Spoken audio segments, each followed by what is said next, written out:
Football on Off the Ball. With William Hill, you can boost your winnings on the Sunday game with new Bet Builder Extra. Only with William Hill. Download the app today. 18 plus gamblingcare.ie. This is News Talk. Now then, I'm absolutely delighted to say that we've got Republic of Ireland and Shamrock Rovers midfielder Ruesha Littlejohn here with us in studio. Ruesha, how are you getting on? I'm good, thanks. Thanks for having me. I think we're still in the stage of saying welcome to Dublin because this all feels very new to us. How new does it feel to you, this stage of your life? Yeah. Although I've been here a good few weeks now, Yeah. I'm probably touching on nearly 2 months. Right. If you look at international dates and stuff, so it's flown in, but I'm quite settled now and quite happy. What's it like being a Dublin resident temporarily? Well, I'm going to say it's really nice, but I'm really lucky right now with where Shamrock Rovers have put me up. I'm in a nice spot, so I love being by the water and by the sea, so I'm feeling quite at home in Docky right now. It's really interesting. How does the sea swimming aspect feed into your life? Because, I mean, if you live by the sea in Dublin, you've got to become a sea swimmer with your bathrobe and all that sort of stuff. Sorry, what's the dry robe? Sorry. The dry robe. Yeah, well, I've got a confession. I've not got a dry robe, so Okay. that's on the list, Jill. I might get one, and give me a week's time and I'll have one ordered. But yeah, the sea swim is lovely. I love it. It's great. Obviously, I can just walk along to Vico Baths, or I can just go in at Collymore Harbour. So Yeah. when the tide's in, it's great. But my S&C's got me not a nice bath right now, so I'm not allowed to go in the sea on a Monday, Tuesday or Wednesday right now because I'm on a strength phase. So but I've got the rest of the week, so it's fine. Yeah, well, you wake up on Monday this week, Tuesday this week, and Wednesday this week, and the sun is split into stones. That must be a hard thing to avoid going for a dip. Yeah, it is. But I've been busy in fairness, so it's been okay. And then today, I didn't get in today because I couldn't be bothered washing my hair again. So I thought I'll give it a miss. But we'll be in there tomorrow, so it's fine. What's been the biggest thing that stuck out to you from being a Shamrock Rovers footballer? The biggest thing that you maybe didn't expect? First and foremost, it's great to be here. I'm really happy to be here, and I think Shamrock Rovers have went out their way to maybe get me over. And it's a great club. They're obviously flying in the men's side. They've got a lot of history there. And now me being here, I kind of just want to crack on and help push the club on the women's side. But I think being here and being in the league, I go, okay, obviously I've played in a few places before, different levels, different leagues, and I'm like, okay, I think we've got a bit of work to do to push it on. But being here, I want to try and help and push it sort of to the right direction and where it should be at. When did the move first become a possibility? Steph Roach had reached out to me a little while back. I think when she knew I was leaving London City, she sort of reached out. But I kind of, at that time, I was like, oh, I'm not sure right now because I wasn't sure what my options were. And in my head, I was probably going to be in England is what I thought. And it was obviously they didn't have that long left and the window was closing, and January is quite a tough window for clubs. So I was like, right. And it was kind of between coming to Ireland or going to Sweden. And I spoke to Steph again, and then she was kind of like, look, we can make this happen. So that's kind of how it came about. And then I think it was the right fit for me, just personal reasons. And then Rovers were happy to manage me. And I knew that wouldn't have been an issue. It's hard sometimes when you're 34, turning 35, and you're having to keep battling, like going, I need to be managed. Okay. I can't train 6 or 5 days on the pitch. So with Rovers' schedule, it kind of worked out nice. So what does that look like for you? What does the training management look like? Training is, we train kind of a Tuesday, a Wednesday, and then a Friday, so an in-game Saturday, which is all I would do. Even if I was in club, say 6 days a week, I would only do 3 days training on the pitch and a game. So that works out well. And then I might throw in an extra bike session and then managing my Achilles, whatever that looks like. So. And has that been an ongoing thing for you for the last couple of seasons, or is this a new development that you need to kind of pare back a little bit on what you're doing during the week? It's probably been ongoing for the last definitely 2 seasons. I've been managing, had problems with my Achilles for probably since COVID times actually. So It's been a lot of trying to figure out what works best, how to manage it, and what's kind of best for me. And I think now it's kind of less is more, and trying to be on feet, maybe just hit the main sessions, being involved in then works well. And then it's like it's actually proven when you're older you don't need to train as much. So I'm kind of going with that method right now. So it's science. Yeah. Is everybody lending a fairly reasonable ear to that, or are there some coaches who are like, listen, get out on the pitch and do the same thing that everybody else is doing? Oh, here it works well. Colley's great with me. He understands it, and he's kind of like, look, you're ancient basically, so you know your body now. So that's good that he lets me kind of manage myself. And the staff are all very supportive, which is good. But I've been at clubs before where it's a bit of a nightmare and you're kind of banging heads with managers or really? Staff members. Yeah, I've had quite a few in my time, and you're like, it's not for not wanting to be out on the pitch. If I could be out on the pitch, I'd happily be out on the pitch. I love kicking a ball. I love doing keepy ups or just doing low balls to someone. That's fun for me. So Yeah. I would rather be on the pitch involved in doing that kind of stuff than in the gym. So Of course. And how do you manage to get through that when you're in England with a coach who's like, listen, get out on the pitch and your body won't respond? Do you almost have to call the physio in and say, listen, I've got proof, or how does that work? yeah, but like I could say I've been at clubs before too, and I think the physios start to go, because you can be a bit of tension between the staff, like manager, physio department, medical department, and I think some people just see it their way, and maybe coaches, when they come from like different backgrounds or different countries, they're so set in their way that they're like, that's right. But I think when you've got players that maybe struggle with, maybe had injury history, or they've got like tendinopathy problems and stuff like that, you have to manage players as individuals. And not everyone can be managed the same, especially nowadays. You look at football teams and you've got 16-year-olds in the teams and 36-year-old in the team. You can't manage everyone the same. Right. So I think it's important now that the women's game, the way it's going, that you manage players as individuals, like what happens in the men's game. Are you in pain when you're playing or training at the moment? I can be, yeah. It's in kind of an all right place right now, but yeah, there would be periods of time where I get a really bad flare up, and it's that when you're trying to push off and sprint, you're thinking about every step because it's really sore. But there's things now that you can get, like certain injections that aren't steroid injections, that just kind of help sort of take away the pain and just kind of take the pressure away, which can be good at times, and then might need to get that topped up every now and then. Because it's a mental battle with yourself. If that's in your head before you actually accelerate, you've lost that ball, right? Yeah, well, that's it. Sometimes you're always a step behind and you're going, oh, and you're thinking you should be there, but it should be just instinct and go. So yeah, it's quite annoying at times, but I've been managing it for like the last few years now, so it's something that it's just part and parcel of the game until I hang up the boots. How big a part did curiosity play in coming over here? Just playing for the Republic of Ireland and thinking to yourself, geez, I'd love to learn a little bit more about how football actually works here. Yeah. To be honest, I knew obviously like the league here it's not professional. I know Rovers and stuff are trying to push it forward and train a bit more. Like I said, that suited me well because of the sessions that I would do. But I kind of thought, okay, I had an expectation of what it would be like. And then being here, I've obviously been here, I don't know how many games I've played in now, 5 or 6. And you can see the level and standard. And I feel like we've got a long way to go. So me being here, I would like to try and push that forward. I don't know how that works, who we speak to. Obviously, I've played in Scotland, I've played in Norway, I've played in England in the Championship and in the WSL, and I've seen the standard of football and where we have to catch up and get to. So hopefully being here, we can all come together and start pushing the league in the right direction. Is Ireland further behind than you anticipated? Yeah, I don't like to say that, and actually it really frustrates me and annoys me because I'm looking here and you're like, there's quality players. I mean, if you look at like Irish people, Irish sports stars, there's so many like massive names in sports and teams and as individuals sports, and I'm like, why right now are we so far behind? So we've got a lot of work to do, but it's not for not having players. We've got players here. We produce quality players. We know that. Denise Sullivan behind you, Big Lou Quinn behind you, get Kate McCabe, all them players. So there is players, but it's like, how can we keep developing and making the national team stronger and making the league stronger? Because you play with a very young squad. Like the Shamrock Rovers squad is full of people who've had to come through the system, even though there may have been no system for a couple of them, really. When we talk about academies, in the men's game it's bad, in the women's game it's worse. And the way they've had to actually navigate their football career to the point they actually get to Shamrock Rovers is pretty admirable on one front. But on the other front, it should be a lot easier for a lot of your teammates, I suspect, to have got to where they've got to. Yeah, definitely. Like, I think now we know football is the fastest growing sport in the world and in Ireland. What is there, over 40,000 girls playing football or registered through the FEI and stuff. So that's great to see. But now it's like, how can we still help people? Can we get more pitches? Can we get better training? More time on the football probably is needed. And like we said, that's the big thing, right? Definitely. And I think we looked, and I know we touched back on the interview that I had done after the Wales game. It was brilliant.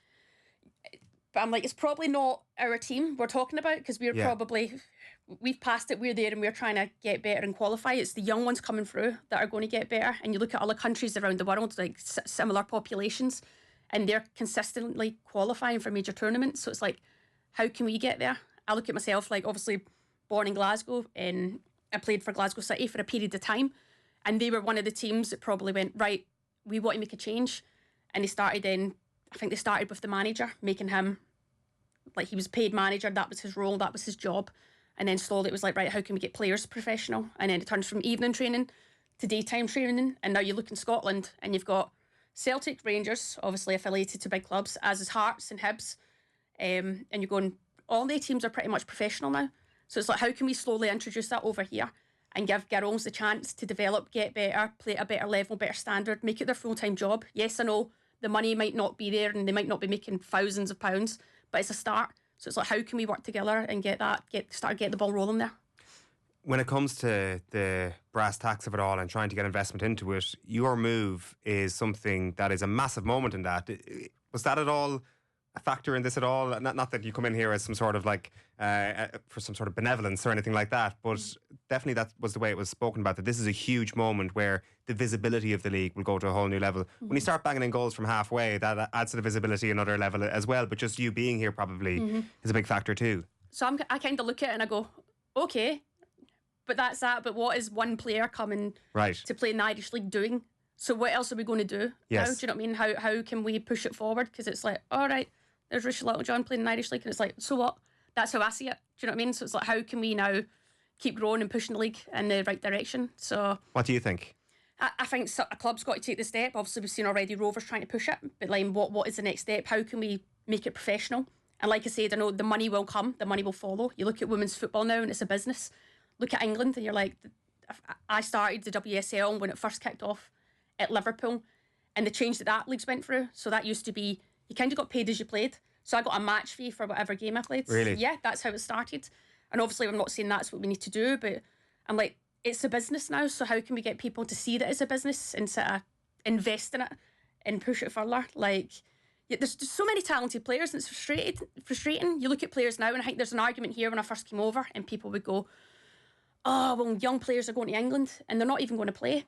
And I look at that and I go, they're not, but they have to get exposed to the level, because the level is a jump up. So they're probably not going to play right away, but it's like, get bedded in, see what it's all about, raise your levels, raise your training, and you'll catch up. You'll get there fine, but you need to be exposed to it. And then it's like, okay, if you're not playing regular minutes, then what? Can you go out on loan?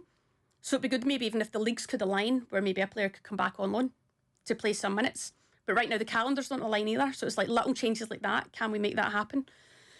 And then it's like, there's so much to it, and it's not one straight easy fix, but I just look and go, we're literally an hour's flight in Scotland, and just look at how they've done it. Look at the blueprint of it. Look at the blueprint. It's been there. It's been done already. So you're literally just going to copy.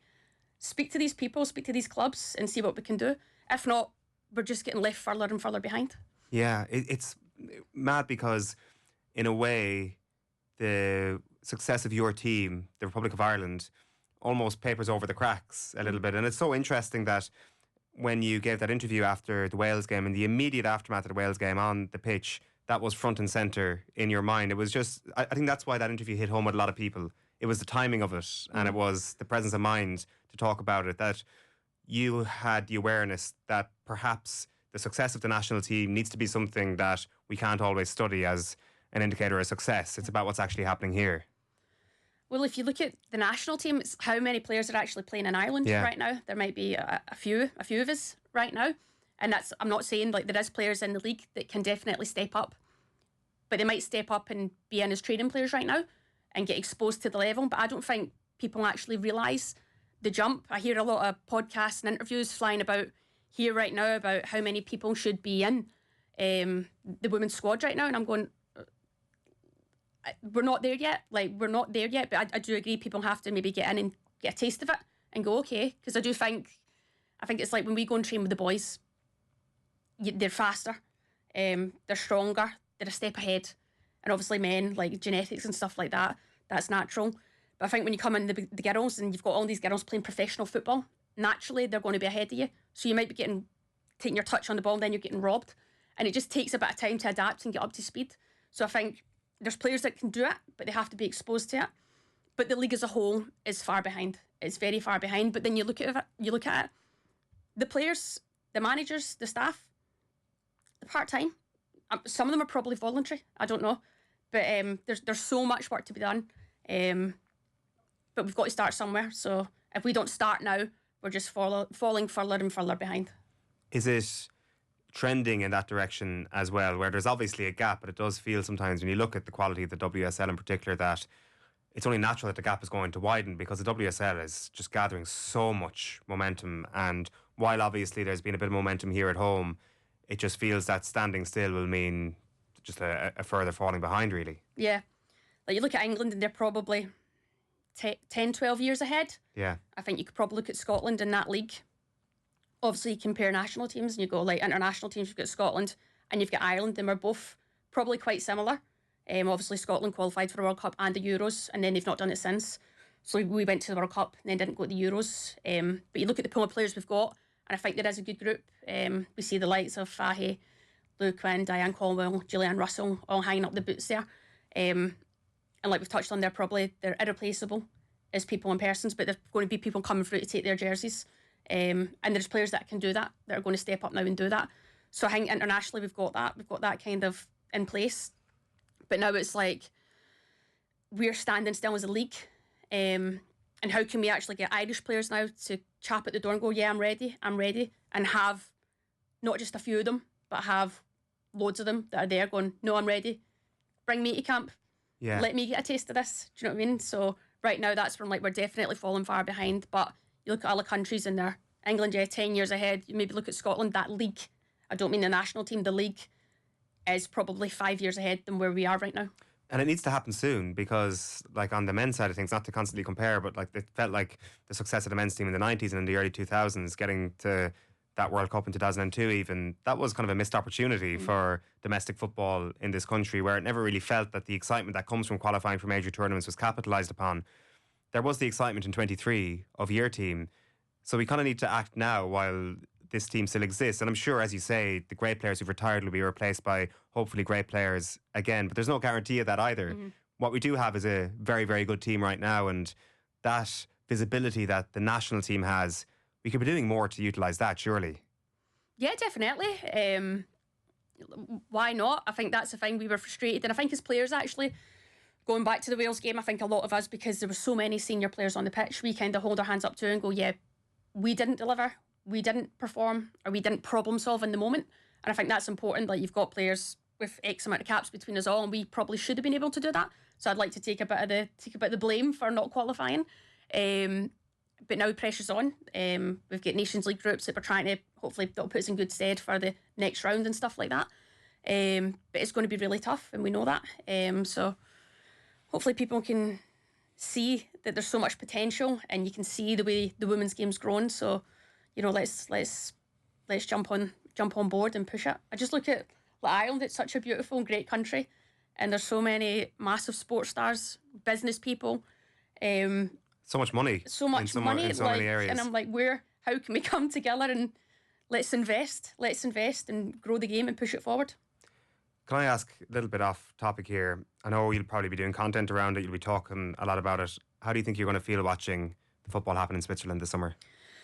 Yeah, it is tough, but I think it hit me hard maybe like the next day after the game and a couple of days after, and then you kind of need to park it and go, well, and like say I look back and I go, well, it wasn't good enough from us, and as players we accept that that's it, it's done now, so we just need to kind of draw a line under it, go to Switzerland and watch. And I think now I know we're not there, so I'm not going to go there and go, oh, we should have been there, because we weren't good enough to get by at the end. So we kind of, that's the way it is. It'll be hard, but maybe just try go. And like I say, the League of Ireland's running through the Euros. Yeah. So probably won't be able to do much, but hopefully can catch some games on TV. Are you going to stay here for a little bit longer? Because I was under the impression that maybe May, June will be the end of your Shamrock Rovers contract, or what's the situation? No, that's nothing's certain yet. But I'll probably be here till during summer. It could be after summer, or it could be for the season. I don't know yet. Very good. Is there a catharsis playing for Ireland at the moment? Like getting back out there, getting the 2 wins against Greece?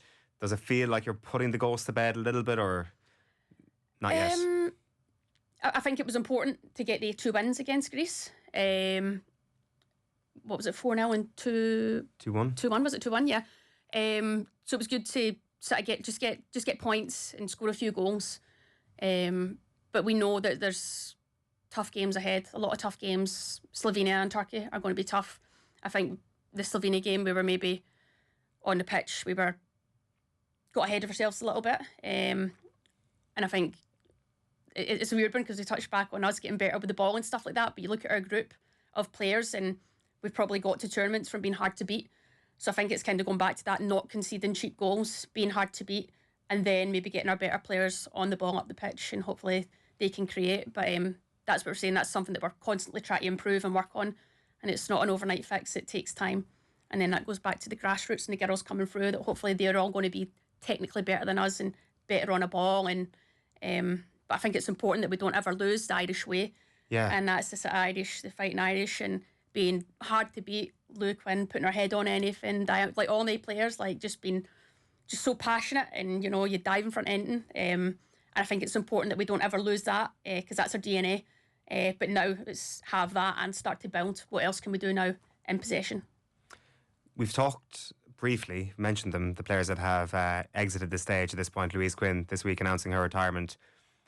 What should we be doing as a football nation to ensure that that sort of IP isn't lost to Irish football? Because it just seems that it would be idiotic on our part to not pick up the phone to somebody like Louise Quinn. I don't know in what role or what capacity, but to not lose that person forever just because she stopped playing. Yeah, I think the way the game's going now, there's a lot more opportunities for people to stay within the game. I don't know what Lou's plans are, but I think she'll probably stay in and about football, and it's certain she'll dip her toe in here and there, whether that's in a coaching role or just maybe doing podcasts or commentary. I'm not sure about punditry. But yeah, I think it's important. And I think it's a bit of up to the player too. But I think now, I think you could look back in the day under certain managers, maybe some people weren't recognised when they should be, the likes of maybe Emma Byrne at the time, or I think now everyone knows who Emma Byrne is, and she's been awarded and sort of celebrated like with her achievements in caps and stuff like that. I remember when Sonia Gorman got to her 100 cap, and she got her cap in the changing room, and there was no sort of big deal made about it. And I'm like, that's a player that's gave so many years to Ireland, gave her life to Irish football, and worked her backside off, and she got given a kind of, oh, there you go. So I think it's important that now you value players and sort of give them the recognition they deserve, especially when they give so much to a country, and work so hard to get to X amount of caps. But I think the way the game's going now, we recognise that, and I think you've even seen that recently with some of the girls getting to 50 caps, right? And they're maybe getting like just a bit of recognition and a congratulations, and I think that's important. And it's a feel good factor. It's good for the squad, togetherness. So I think we've kind of, especially with Gar in the FAI who does our media, I think he's mad on that. So I don't think he doesn't miss a birthday or anything. He's always on that stuff. So it's good. What are you going to remember the most about playing alongside Louise Quinn? When I actually first came over, we played a training game at the AUL, and Lou was one of the first people I'd spoke to. I don't know if she knows that, but I just remember being like, oh, who's this big girl? And she was lovely, like just a really friendly girl. But Lou's just a great character. You'll miss her chuckling at the back of the bus when she finds something funny. She's just got this mad deep laugh and has a wee chuckle to herself. Lou's timekeeping was shocking, by the way, shocking. Right. You'd be sitting going, especially under Eileen. Eileen was mad for timekeeping, and Big Lou would be coming in, and you'd be like, Lou, move it. But just what a girl, just an inspiration really. And I think Lou's she's just a great person too, and she'll be missed within the team. She was a leader, and like we say, we'll just miss her command in the back line, because she was literally a rock at the back. But she's on to the next chapter of her life, so we wish her well, and thank you for all the memories, Lou. It feels that she just had leadership in spades, and I think that's probably why I keep mentioning her name with regards to not losing the IP of somebody, because great leaders often make great coaches, etc. What was it about her leadership style that inspired you guys so much? I think Lou was just kind of person that, like, she gets on with everyone. I don't think anyone has a bad word to actually say about Lou, and I think that helps. And just her communication on the pitch, she was happy to communicate. If you had a disagreement, it's fine, it's no biggie, and that's the way football should be. I think that's changing a bit now. I think younger ones really struggle. Really? It's mental now. The young ones really struggle with that kind of communication on the pitch. Everything has to be sort of toned down and really kind of friendly. And but yeah, Lou was just commanding in the back line. And I know that I'm not one for wanting to head the ball unless I really have to. Big Lou would be coming, towering over you and just cleaning up for you. But thanks, Lou. So yeah, Lou's had a great career, and I think credit to Lou. She was one. We're similar ages, and I think it was at a time where you were playing, and maybe if you weren't in the WSL at the time, it was like, right, where do we go? What do you do? And it was kind of like going off and travelling abroad. I think Lou went to Sweden for years, and she kind of, she'd done that off her own back to kind of improve, play football, and to play for Ireland and qualify for a major tournament. And it's kind of that dedication and stuff that goes unnoticed. And she was one of the people that went and done that early on, and then she made a career out of playing football. So are you finding when you're playing for Rovers now and there's younger people in the squad that you do have to tone down what you're saying to them in general, or is this a common theme over the last couple of years? It's a last couple of years thing. I wouldn't just say it's not Rovers in particular. Yeah. It's definitely a last couple of year thing, which is fine, because I think there's no point in shouting at someone if they're not going to take it well, because you lose the person. It's funny, the other night I was at Rovers and I was just watching the lads training, and it was actually really good just to watch, and then just hearing the coaching that they got and how they speak to each other and how the coaches speak to them. And I'm like, it's funny because in the women's game, that's gone now. I'm from probably the generation where it was like, oh God, we were probably verbally abused at times, but like that's the way it was, and you kind of just got on with it. And if you'd done something wrong, you were told. If you'd done it wrong again, you were told again. Do you know what I mean? Like, and that's the way it was. But to me, that's how you learn, and that was football, and it wasn't personal. It's never personal.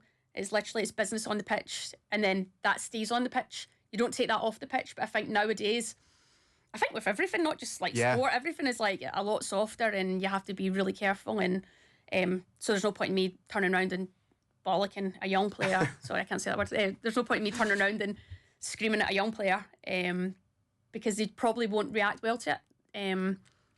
But I find it's weird because obviously I played football a long time, so naturally, and obviously my accent doesn't help. So as soon as I shout, I think everyone thinks I'm having a go. So I've said that to the girls before a game one day. I was like, when I'm shouting, I'm not shouting at you. It's just my voice. I'm probably saying, well done. And it sounds so aggressive. So have you had to tone it down? I would say at times a little bit. But if I would speak to someone and I've maybe told them information and it's not going in, then naturally I'm going to be a little bit louder or whatever. But I think it's just, you're trying to get a balance with each other now. There's like the old heads and the young heads, so it's trying to come together and find what works best for everyone. So do you find that you're suppressing what you're really thinking more than ever? 100%, yeah. But that's fine. That's okay.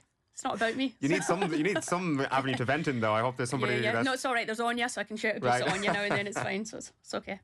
It's mad because it seems that standards have improved so much, but you're so right. In every walk of life, the sort of bluntness that maybe was required in the past seems to have faded away a little bit. Is it the same? It's the same in England, obviously, as it is here. Then, is it? Oh yeah, like England's really bad for it. Like England's where I probably first noticed it. Really? Yeah, but it's funny because all the older players say the same thing. We're like, oh. You're like, I told someone to do this and they started crying. Like that's the way it could be right now. But obviously I think now there's definitely some people that would be very old school that would turn around and just shout and swear at someone. And you're like, that's not on, because that's not actually constructive. That's just, you're terrorising someone. So what's the point in doing that? So yeah. But I think like that, when you step up to like international football, like how we speak to each other is probably different from how you would in maybe the league. I was over training actually in America when I was not playing with London City, and I was just about a month I was over there training, and one of the girls had said to me, she was like, oh, she was in Scotland playing for a season. She went, I can't get over how you speak to each other. And I was like, what do you mean? And she's like, it's just like, yeah, everything, go here and do that. And I was like, yeah, but that's just communicating, no? And she was like, but she was American, she's obviously in America, everything's so, oh my God, awesome, great. Right. And it's different styles, but now I guess it's finding what works best for the team. How compatible are you with that American style of, oh my God, that's awesome? Not very, yeah. So, what about in terms of how people speak to you? Because I would suspect that a lot of players take the sort of subtle, calm criticism worse, because it's like, geez, what are you holding back here? At least with the hairdryer treatment, you know where you stand. Yeah. I think some of the young ones are probably terrified to speak to me right now. Right. So, but I've said to them the other day, actually, I was like, girls, she's can hold me accountable too. So I think some of them will. But yeah, it's all right. I think obviously if you're on the other end of it, say for example, playing with players like playing in England or whatever, if somebody turns around to you right away and has a go at you, and you'd be like, what are you talking about? I'd probably get my back up. But if someone's having a go at you because you've not done something, again, it's constructive criticism, so you have to just take it on the chin. When it comes to some of the things that you've done in a Shamrock Rovers jersey so far, obviously the goal from the halfway line stands out. Can you talk us through that moment? When do you decide you're going to go for that? Yeah, I remember, so we kind of would normally have kind of a different days, different maybe kick-off routines or whatever. And obviously, Galway had just scored, and we were kind of going back.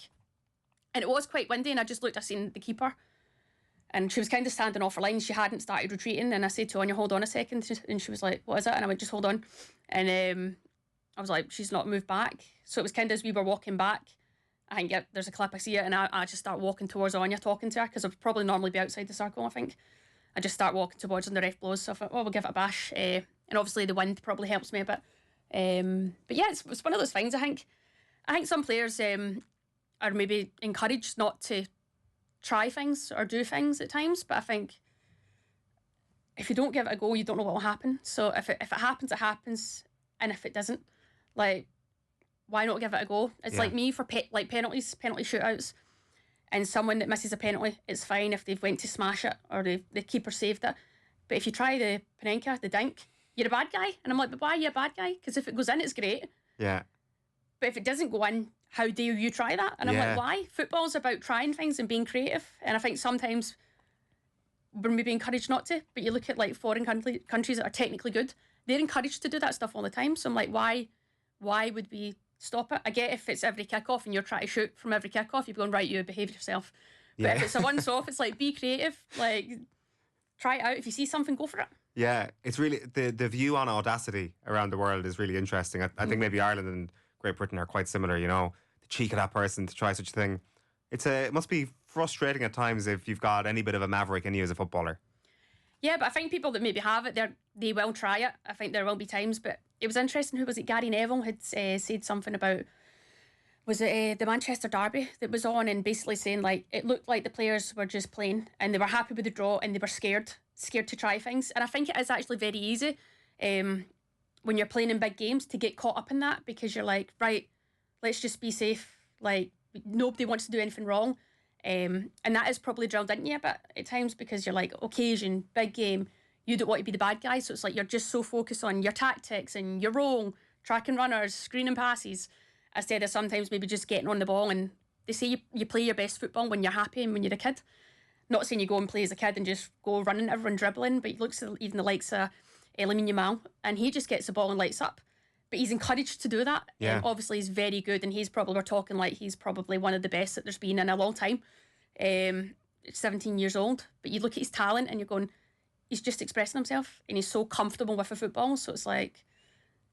Yeah, that would give you hope, wouldn't it, for football in general, that like he's come through the La Masia system and he's like almost created in a lab. Like he's gone through all the relevant stages to get to where he is, but it hasn't been drilled out of him yet. Yeah. But he's obviously very special, a very special player. There is that, yeah. We know that too. But yeah, he just goes and plays and expresses himself, and he's so good. But it's mad when you look at it and you actually look and you go, right, we're here in Ireland and you're here in Spain and you've got a 6-year-old. Why is the 6-year-old in Spain so technically good and better? What is it they're doing over there? And it's like, I'm not saying we have to go and copy what Spain are doing, but can we pick little bits and pieces and go, okay, how do we bring that over to our youth system and our sort of education? How do we bring that over and get everyone better and technically better? Yeah. I think we touch on the Irish DNA has been hard to beat. We're fighters and we're brick walls and passionate, but how do we now start to drip feed that technical side of the game into our game? Yeah, we want people who are brilliantly technically and also who can have that bit of grit about them as well. It's the combination. Can I ask, is that the first time you scored from the halfway line or behind? I've tried it before, and I got slaughtered for it. I've done it before actually, but like underage teams, I'm sure. Right. But yeah, that would be the first time probably in a women's game. Yeah. And who were you playing for when you tried it before? I've got a long list of teams, so I'm not sure. My dad would probably know. We'll ring him up. Yeah. We should talk about the free kicks as well. Like, is this something that you're working on day in, day out in training? Are you banging them in training as well, or what's the story? I love taking free kicks, but like we touched on for the last while, like I training would be managed and I wouldn't be staying on the pitch to really practice anything extra. So I'm basically on the pitch for the time allocated to the session and I'm off. So I hadn't really been practicing. My Achilles have been in quite a good place now, so I've had a bit of time to practice. But that's only recently. I don't think I practiced them before the last 2 free kicks. But it was weird. It was the first game. I'll always go hover about if there is a free kick. Some teams you might have a set player on them. But this game we didn't. And then I think it was Jamie was there and I was just like, you on these free kicks? And she was like, no, it's anyone's. And I was like, all right, I'll give it a bash. So that's kind of how it came about.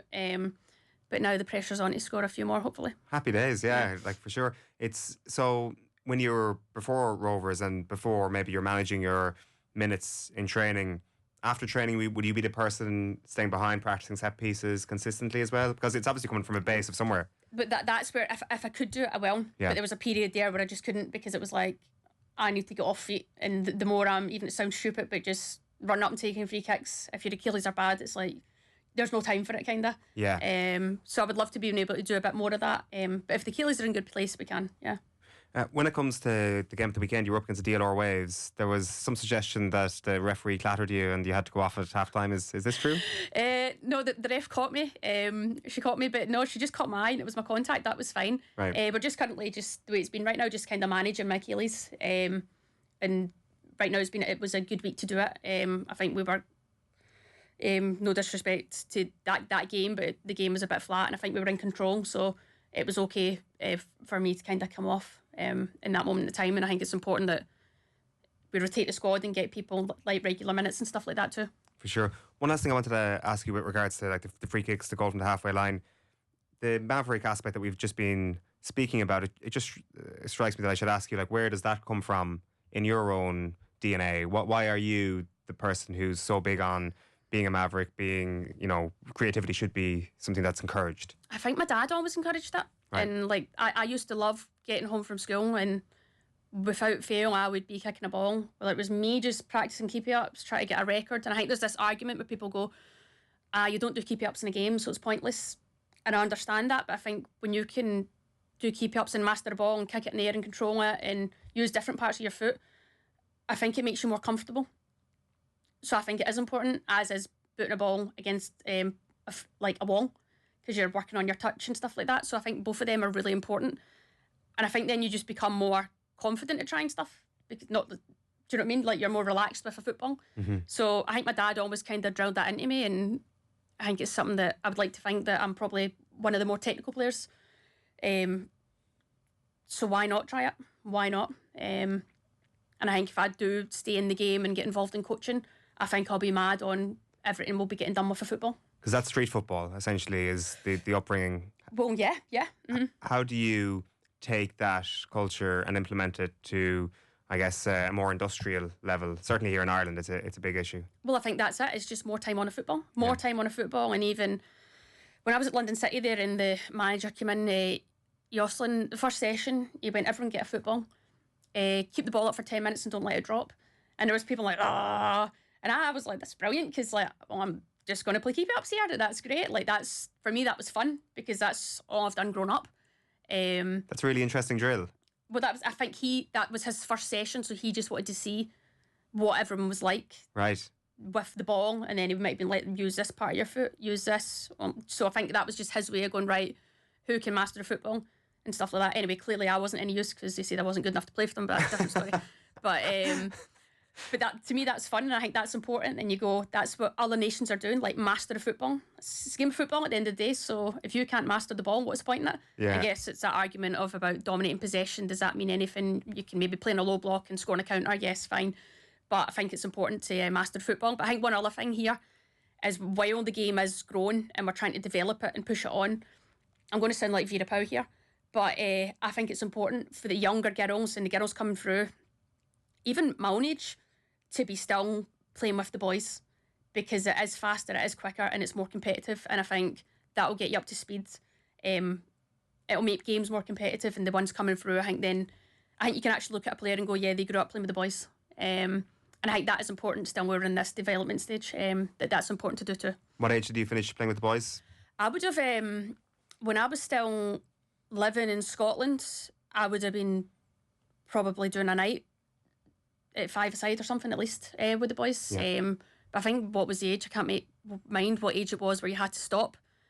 But even in the off-season or whatever, I would be playing with the boys. Even now, if I can, I might play a Monday night when I'm out of season with my brother-in-law and stuff like that. So I think it's really important. But again, it's fun. It's enjoyable because they're on you all the time, so you have to be better. Yeah.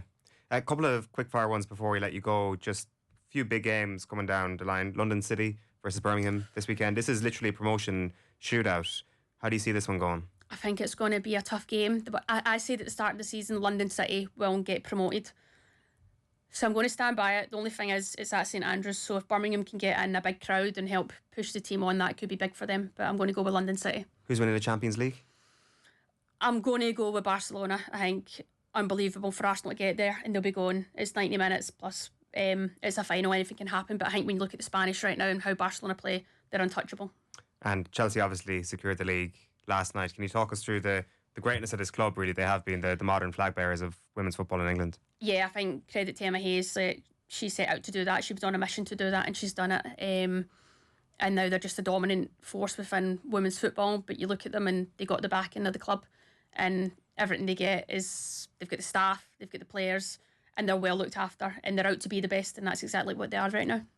Ruesha, it's been great chatting to you. Thanks a million for coming in. Are we talking sea swim tomorrow morning, Friday? I think so. Back in there. Check the tide times, and hopefully I'll be in there in the morning. Well, it's great to have you here, and you're doing wonders for the league here. Hopefully it'll be the beginning of a brilliant era for the League of Ireland here as well, and best of luck with the rest of your time at Rovers. Thanks for having me.